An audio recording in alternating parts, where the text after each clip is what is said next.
Alright guys, I'm back with a quick video today because I just got my CannonKeys mystery keycaps in and we're going to see what I got. It's been hours since I got this package, so I'm really interested to see what I got. Now I will say, when moving the box, it sounds like it's not like the best packaging. It sounds like it's packaged really loosely in there. Alright, I just had to cut this. The packaging is awful. Is this like a used set or something? That's not a good sign, but nice PBT beach day. So let's take a look at the set because I don't remember off the top of my head what this looks like. This is packaged in there tight, but... Oh, it's this set. Okay. Alright, nice. So this is interesting because this looks a little different than what I remember seeing it as in the legends here. I don't know if this will actually show right on camera.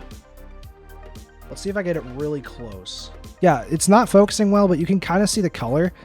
The legend is actually a dark blue instead of a black. Yeah, so here's what I was hearing in terms of packaging. So yeah, nice PBT beach day for $37.50 shipped. So certainly not bad. Not what I was expecting. I wasn't expecting anything, but when I heard the bad packaging, for some reason I thought I might have gotten a CXA set. Thanks for watching. This was just meant to be really quick to see what I got. New proper video coming soon, like I said, on this keyboard. So thanks for watching, and I'll see you guys next time.